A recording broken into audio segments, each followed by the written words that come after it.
Gloria in excelsis Deo.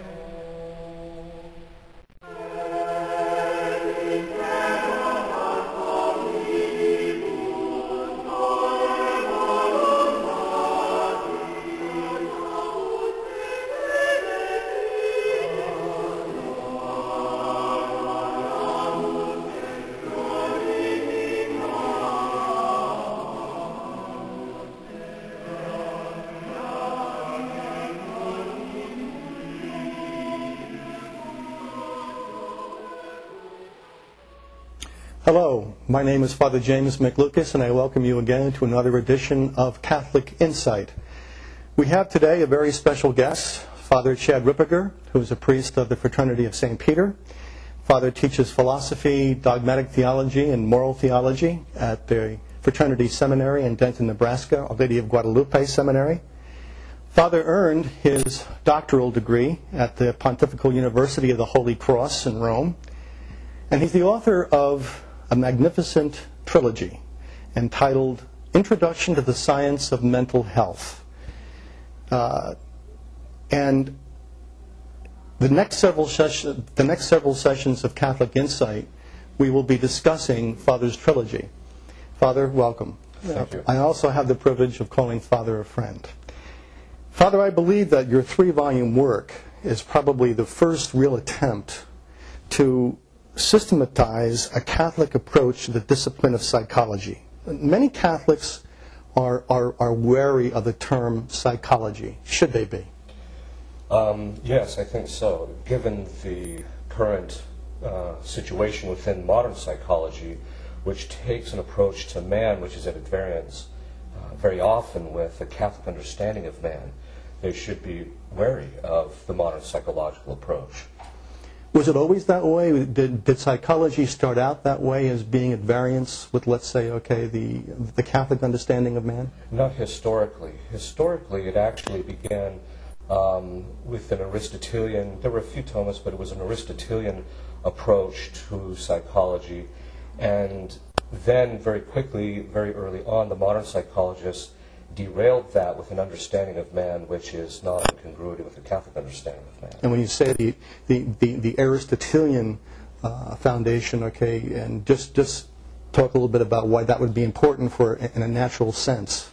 Well, Aristotle had an understanding that human beings were composed of body and soul, and that there were certain faculties which man had which were not purely physical, that there were some that were immaterial. And so the understanding of how those faculties that are immaterial function means that you have to take a different approach than the modern approach, which looks at psychology, or looks at man, I should say, as purely a physical thing, much like an animal, an advanced animal, so you have to treat him a little bit differently. But you can use the same techniques on man that you could use on an animal, whereas an Aristotelian or an Thomistic approach looks at it from the point of view of man is not merely an animal, but he has faculties which are immaterial, and therefore they have to be discussed, addressed with a different methodology that is used in an empirical method, which is used in modern psychology. And yet you say that that's where psychology as a discipline started, and yet it went off track. Yes. Why do you think that, in other words, why did not that Aristotelian basis for the discipline of psychology, why didn't it perdure? Well, there could be, there's a few historical reasons. One was because one of the principal people behind it was Franz Brentano, who later was condemned by the Holy See because of certain positions that he had, not connected to psychology as such, but to other things. And so that's one of the reasons why there was a disinterest. But I think the real reason it shifted was because there was a desire to apply the empirical method, or the modern scientific method, to everything, including man. And so it ended up dominating the academic and the intellectual arena in relationship to psychology, precisely because people wanted to have a more scientific approach, to use that term, in the modern sense. So when they moved to a scientific methodology, they were able to capture essentially an understanding of the human, let's say, the physicality of human nature. Right. But when it came to the soul, they were absolutely silent on it. silent, or they just rejected it, or they would change it, such as in the case of Jung. He would change what the soul meant away from the traditional understanding of the soul being the substantial form of the body, which was what the Council of Vienna defined in the Church. So that's one of the reasons why there is a variance between Catholic psychology, or Catholic theology very often, and psychology, because they have two different points of departure regarding how they understand man. You have a very interesting quotation in your book. You make it clear that psychology took a wrong road when, and I quote, "the psychological community went in another direction by embracing an anthropology that viewed human nature in a much different way than how the Catholic Church has viewed it for 2,000 years. Right. What does anthropology really have to do with psych? First of all, what is anthropology, and what does it have to do with psychology? Well, usually when people hear the word anthropology, they understand by it the modern approach to anthropology, which is somebody going and looking at bones in some excavation. But anthropology comes from two Greek terms, which literally means the study of man. And so in studying man, in anthropology, you have to understand what man actually is if you're going to understand him or study him adequately. And that's where the real problem lies, is that they don't understand that man has an immaterial component, which is his soul, and certain faculties which operate independently of the body, such as certain aspects of the intellect and the will. We have a free will, which means its operations don't occur in matter. And so it doesn't occur actually in the body. Even though we see the effects in the body, the actual operations or acts which we make, the volitional acts, occur independently of the body. And so that's one thing that modern psychology is very often very quiet about, is the whole discussion of will or free will, precisely because it doesn't appear to have any correspondence to anything in the body, and their only concern is about an empirical method which can only deal with the body. And so therefore, in a nutshell, what is the fundamental difference between Thomistic psychology, which is what these 3 volumes cover, Thomistic psychology, and a modern approach to psychology? The principal difference is anthropology. We recognize in a Thomistic approach that man is a composite of body and soul, and there are some faculties in him which are also a composite of a material element and an immaterial element, and then also those which operate just strictly independently of the body. Whereas the modern approach looks at man purely as a physical thing, and therefore looks at him basically like an advanced animal or something of this sort. So their approach deals very differently based upon how they understand man to be composed. And so, is that why you say that modern psychology is not a valid science? Yes. If by science we mean an organized body of knowledge of things through their causes, that's the way it's normally defined. That means that if you're going to study the thing, you actually have to study it as to its actual nature. The problem that's occurred in modern psychology is that it's approaching man from a point of view that's not incongruity with the way man is. In other words, man is not merely an animal. He is something more than that. He's something that has reason. He's spiritual in the sense that he has a soul. And so he has to be approached in the method, that is, in the scientific way.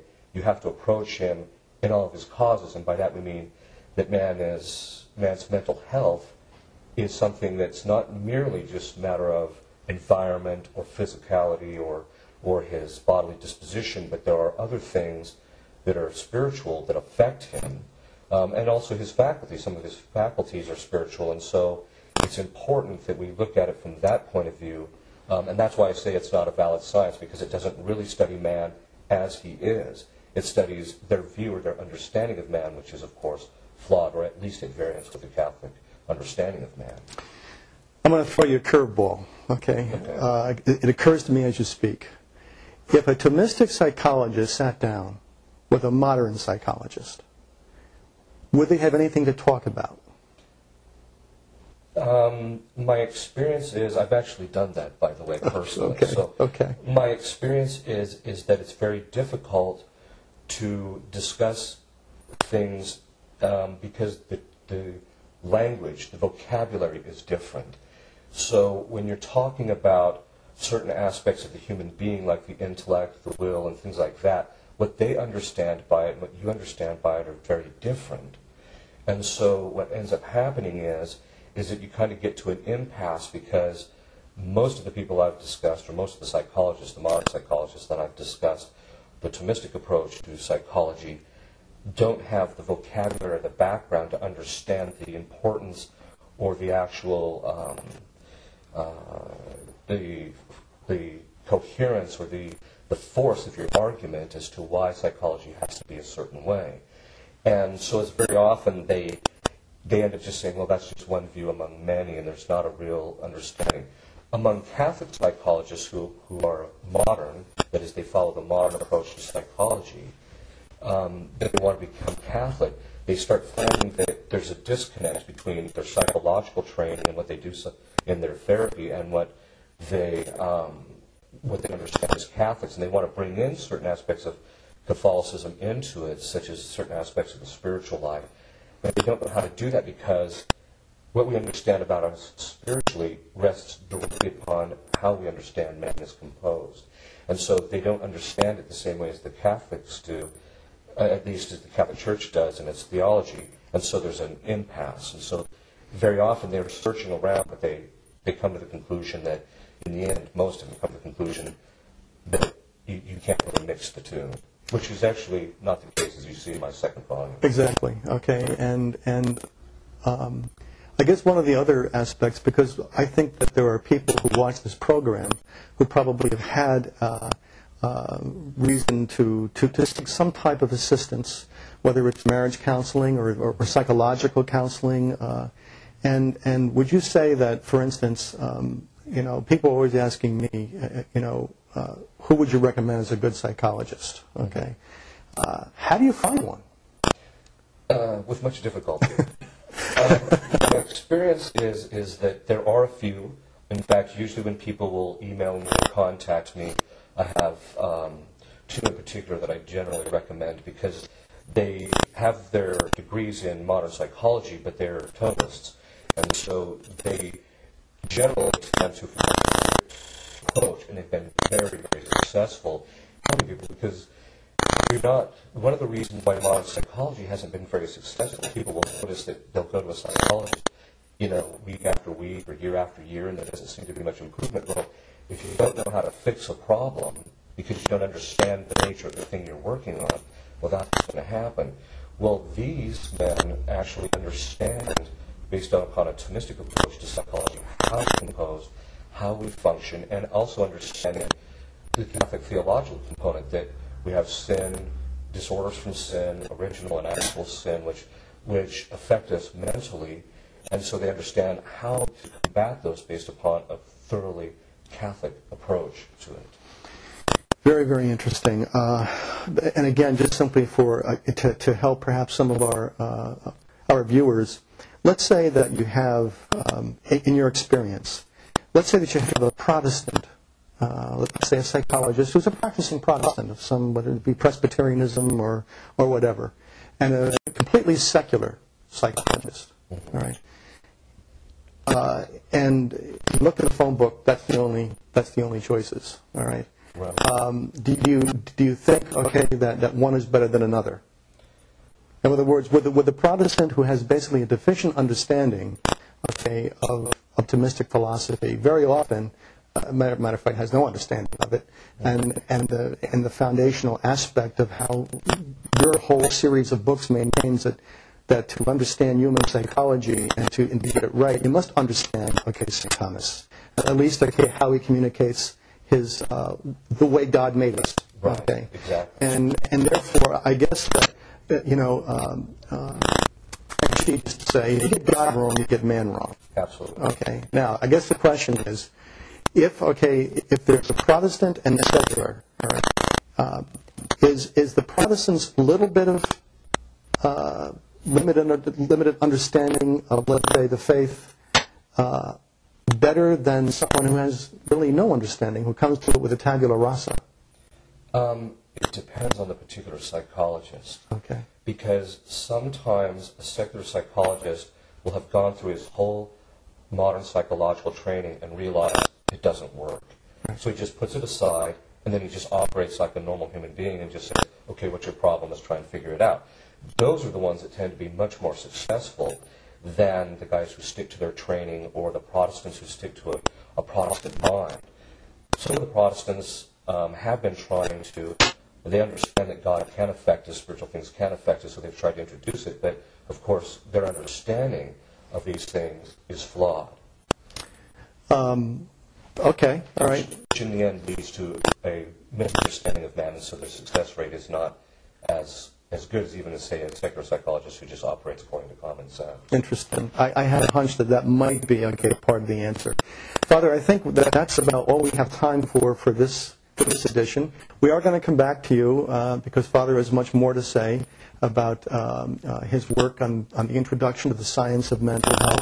I'd like to point out that we here at Keep the Faith don't have a supply of Father's books, at least not yet.